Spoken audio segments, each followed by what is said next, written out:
Hello everyone, and welcome back to our discussion on modern and contemporary literature. This is going to be video number 2 in our series on Metamorphosis, the short story by Franz Kafka. So to begin, I think it's really important, like we have been doing, to really understand who is our author, Franz Kafka, where did he come from, and what about his life influenced the way that he wrote.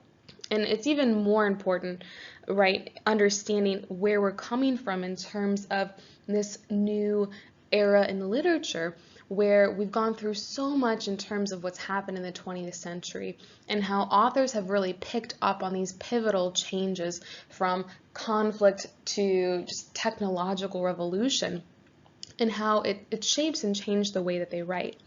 So the first thing we're going to do in looking at Franz Kafka is understanding how he fits into the 20th century. And he is born in the 19th century, so in the 1800s, and he dies in 1924. So prior to the sort of the upheaval in terms of World War II, and that's going to become important when we look at his background. So Franz Kafka comes from Prague, which is in modern-day Czech Republic, and he comes from a German-speaking family who is middle class. But one of the things about him that's going to play a role in why he feels so much like an outcast in terms of his fitting in with society is that he comes from a Jewish family as well. And this would have been a problem for those of you who are up on your history in terms of World War II, because being a Jew in German society at that time was something that not only put your life in danger, but you were looked at as someone who should be ostracized from society. So this was especially painful for Franz Kafka, who identified himself with German culture, particularly because of the way that he grew up and the language that he spoke. So this plays a big role in how he feels sort of alienated from society. On top of this, we have his overbearing and tyrannical father. So his father was known for bullying Kafka constantly, in particular because Kafka had this timid and insensitive nature, right? A personality we often associate with authors and artists in particular.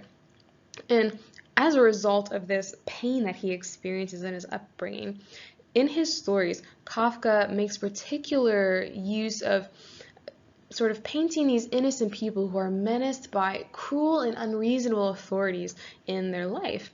And for those of you who've already read part 1 of Metamorphosis, this should be just sort of clearly shown in the way that the main character, Gregor, his father, actually treats him as well. And the last thing I want to touch on in terms of Franz Kafka is the fact that he was known as a tortured soul. So not only is he ostracized by a community that he once felt a part of, not only is he bullied, right, by his own father, who is supposed to love and care for him, but he also very much feels this inward sense of isolation or emotional alienation from those around him. Right, a famous quote of his is, "I have the true feeling of myself only when I am unbearably unhappy." So a lot of us might be able to relate with that, right? Sometimes when we're feeling sad, the only thing we want to do is turn on just sad music and really just sort of wallow in the emotions that we're feeling. But for Kafka, this would have been a sort of an extended state of being. And this is important because one of the elements of modern literature that we talked about is this idea of anxiety and alienation, and how one feels not only alienated from those around them, but also emotionally alienated from what's going on within them. And this is certainly true of Franz Kafka. And in addition to these emotional ailments, we also see that he had a plethora of physical ailments, right, to further isolate him from those around him. And this physical ailment he suffered from would eventually lead to his death of tuberculosis. So he dies very early on, only at the age of 41, so well before the sort of upheaval in terms of World War II and the rise of Hitler and his role in World War II. And then finally, just one more thing to touch on, right, to certainly really paint this picture of Kafka as someone who was very emotionally troubled, right? In terms of connecting with those around him, in particular with women, we see that Kafka is engaged 3 times in his life, twice to the same woman, but he's never able to fully commit to them and to marry them. And he himself often relates this back to the way that he grew up and the treatment he received from his father. So this fear that he has of really committing himself to someone and fully loving someone and being able to start a family. So all of this is going to play a humongous role in terms of how we see Kafka write about anxiety and alienation in his main character, Gregor, in Metamorphosis. So that being said, we're about to dive into our analysis of part 1 of Metamorphosis. If you have not already, please do go through and read just the first section. You can either use your literature textbook, or you'll see that the PDF copy, which is the same as the textbook, is posted on Google Classroom for you. So diving into analysis, and I'm structuring this just like we did for How Much Land Does a Man Need? So in terms of relating with the video, it's going to be very familiar for you. We're going to start first with comprehension. And when we start with comprehension, we're looking at the setting. So not just when something takes place, but where it takes place. And although we don't have specifics in terms of country like we did with How Much Land Does a Man Need, we do have time in the sense that it takes place in the early morning. And you should have seen that as you realize that Gregor makes this astonishing discovery that he has transformed into a bug overnight. When he wakes up in the morning, and he realizes that he's going to be late for work. He even looks outside the bedroom window and sees that it's just sort of early in the morning and fog still is just enveloping his neighborhood, right? So we can tell that it's early in the morning. And we also see that we are in Gregor's bedroom, which is housed in particular in his family home. And this setting is important because we're going to see that this transformation is not just about Gregor, but how it impacts the family that he lives with, in particular his mother, his father, and his sister. Speaking of which, I want to dive into the characters, the main characters that we see introduced in part 1. And first and foremost, we have Gregor Samsa himself. So he is our main character, our protagonist, and he wakes up one morning, right? And he's turned into a bug. And we're going to talk about this more as the analysis unfolds, but surprisingly, right, we find that he's not so concerned with the fact that he's woken up transformed into an insect, as he is with the fact that he has overslept his alarm and he's worried that he's going to be late for work. So we see this contrast in terms of what we would be worried about and what Gregor is worried about, and talking later about how this contrast is going to point us to the tone of the short story. Next, we have Grete Samsa, and this is Gregor's sister. And so far in the story, she is the only one who shows this sort of genuine sense of pity and sadness for her brother, right? She's not concerned so much that he's late for work and therefore, as we find out through the story, he is at risk of losing his job, a job that he only has to pay off the debt of his family. But she's genuinely concerned that something's wrong with him, that he might be ill.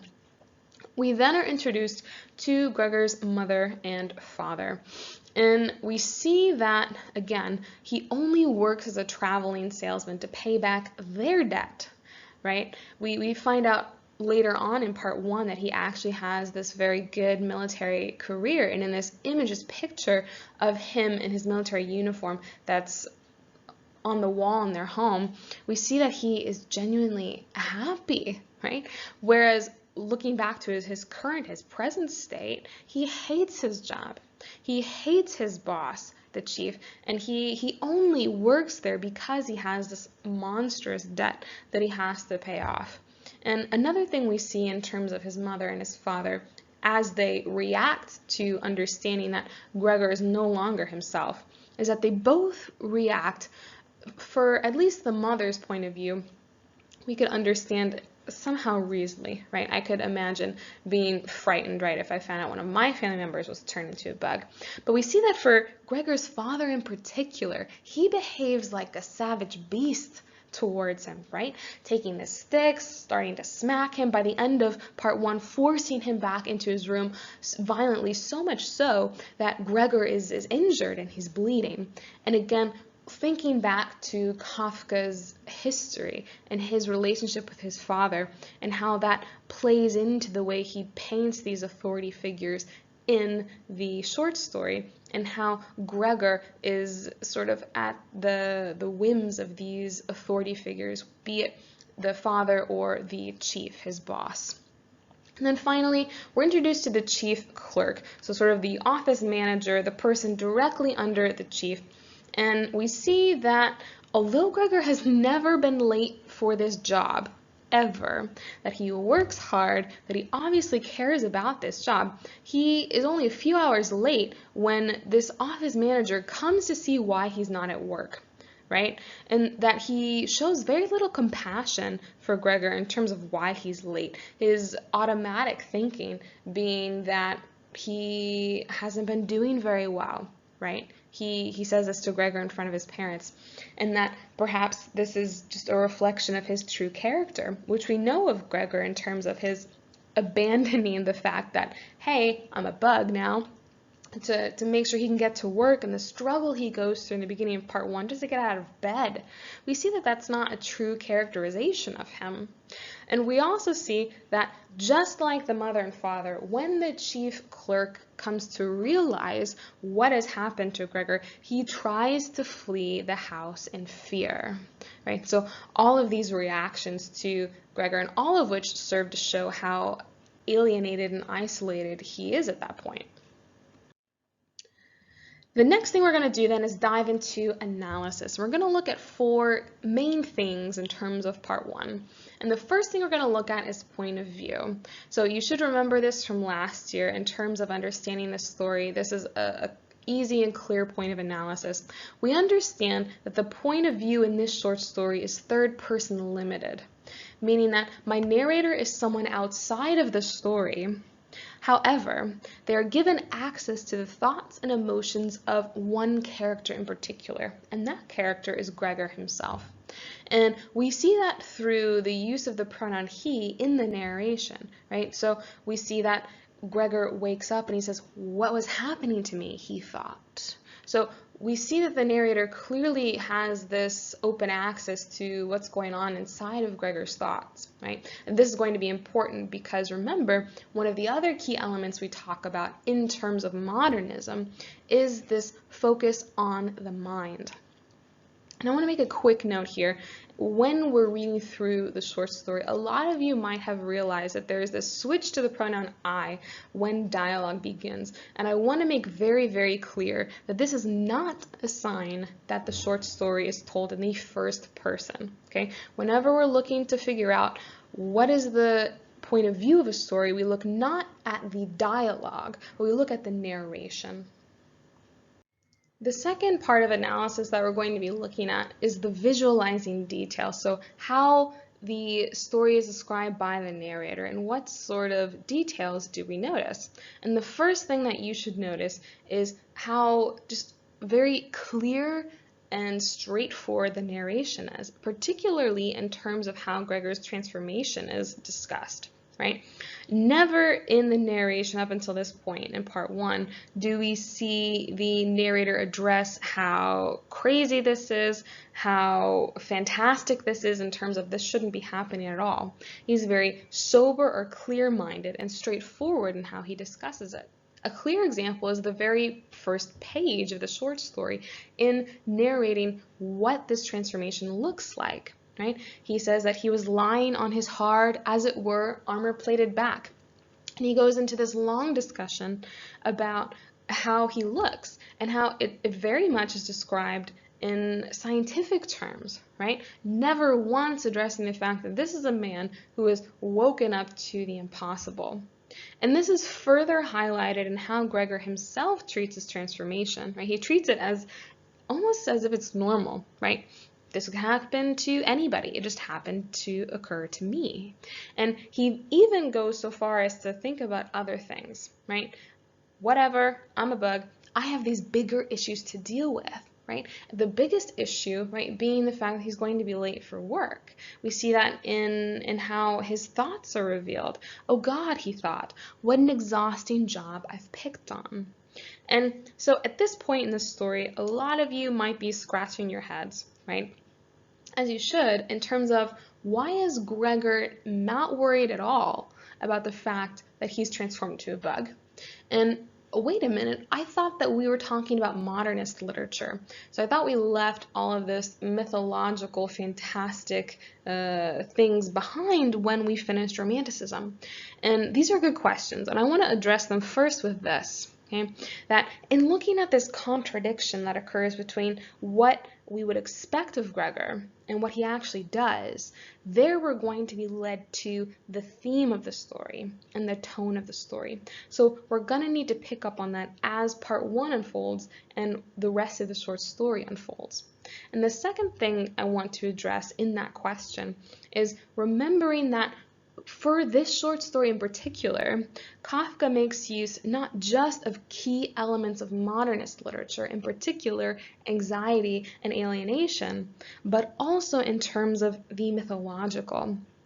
And metamorphosis as an idea has its roots in mythology as well, right? Think about the Greek god Zeus and his ability to transform from a god and a human-like figure into a plethora of different animals, and how we see this treated here. So the fact that we encounter the mythological in this short story should not at all make us think that we're not in modernist literature. We are. But remember that third element of modernist literature, that it's this new and unique style. So Kafka really gets to break the boundaries in terms of, yes, I'm writing in modernist literature and language, but I'm reaching back into history and bringing these mythological things to my story to highlight the ridiculous nature of what's happening to my character. The third thing we're looking at in terms of analysis is that key element in modernist literature, anxiety and alienation. And we see this early on in this story, even before touching on Gregor's transformation, which definitely alienates him. But in terms of his social life, there are hints given not just by Gregor, but by his family, that he has no friends, and that even though he spends some time with his family, he barely interacts with them. Right? So his mom makes this comment to the chief clerk as a means to sort of get compassion for Gregor. Right? He says that he's been here the last 8 days and has stayed at home every single evening. He just sits there quietly at the table, reading a newspaper or looking through railway timetables. So here the mom reveals that Gregor has no social life, that he goes to work, he comes home, and he reads the newspaper and looks at the railway timetables or the train tables, right, that would get him to work on time the next morning. So his life is encompassed by his work, right? So he has no social human interaction. And additionally, we see that he also has this sort of anxiety placed on him in the fact that he carries the weight of his parents' debt on his shoulders completely by himself, right? And this is one of the main things he worries about the moment he wakes up, right? Because he's very concerned about not being able to get to work, being fired, and then who is going to pay all of this debt back, right? We hear him also just sort of reflect this question aloud, because the chief would be dunning his parents again for the old debts. Dunning meaning asking of them to pay back what they owe. So we see that not only does Gregor not have any sort of social existence at all, right? The anxiety he feels, right? The reason why he's not so much focused on being a bug, but focused on how he's going to get to work, is because he, as the son, has taken on the burden of his parents' financial struggles. Again, continuing to look at anxiety and alienation as a central analytical point in the short story, we see that everyone reacts to Gregor's transformation with some level of horror. And when I say everyone, I mean everyone who was there. So the clerk, his mother, and his father. And looking first at the clerk, we see that he's been talking a big talk in terms of sort of berating Gregor through the door, where everyone can hear. And the moment he sets his eyes on Gregor and what he has become, he starts to slowly back away. And the narration says, as if driven by some invisible steady pressure. So he's like trying to slowly back himself away from this horror scene in front of him. So as a stranger and as someone who clearly doesn't really like Gregor that much, his reaction is understandable. And then we get to his parents, and their reaction is less understandable. We see that his mother just sort of takes 2 steps towards Gregor and then collapses on the floor, just bawling and curling herself into her clothing, right? She's clearly terrified and frightened of her son. But his father takes this a step further, right? And the narration says, his father nodded his fist with a fierce expression on his face, as if he meant to knock Gregor back into his room. So his father reacts with violence. And we see by the end of part 1 that this violence comes true, right? That he beats Gregor so badly back into his room that he injures his own son, right? Without really any sort of feeling of compassion or sadness for having to do this. And these reactions to Gregor clearly foreshadow that this isolation that begins in part 1 is only going to continue to grow as he transforms, right? And speaking of his transformation, just a small note, you should also be thinking in terms of visualizing details that the longer he stays in this state as a bug, the less human he becomes and the more insect-like he becomes, right? In the beginning, he's able to talk, for example, and people understand him. But by the middle of part 1, his speech is unrecognizable, right? And even by the end of part 1, he finds that when he finally walks on all of his legs, as insects are supposed to, rather than striving to walk upright, he finally feels comfortable and relieved. The final thing in terms of analysis I want to talk about is the role of money, or this idea of money as a motif in the story, or this mini theme, this mini focus of what's going on.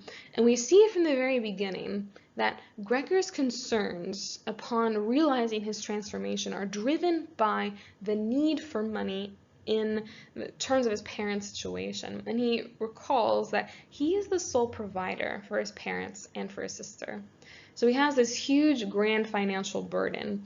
And so money and the need to be financially stable sort of distract Gregor away from sort of questioning, why am I like this? Perhaps is there a deeper meaning to this? And further helps to isolate him from the rest of his family, right?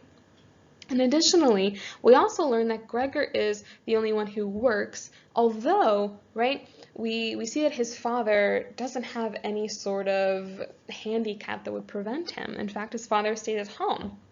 And one of his father's favorite things to do is to wake up for breakfast, where he has this grand display set out on the table, and he sits there for hours and hours reading over newspapers, right? So while his son is working to pay off their debt, he is enjoying himself at home. So again, we see this sort of overbearing authority figure, and how Gregor is sort of an innocent victim in all of this.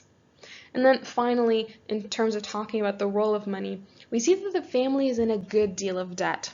So it's not that he needs to work for a little bit to pay it off. He says that he needs to work 5 to 6 years more in order to be able to pay it back, right? And we already understand that he has an established role in this company, so we can infer that he's been working there for a while. And so we see that although it's very subtle in the story, right, as we discussed modernist literature is in terms of theme, that money just sort of creeps up in terms of being this paralytic source, in terms of Gregor not being able to address his own shortcomings, perhaps, or his own transformation. Why the need for it? What has he done to become something that is less than human? That's going to be it for an analysis on part 1.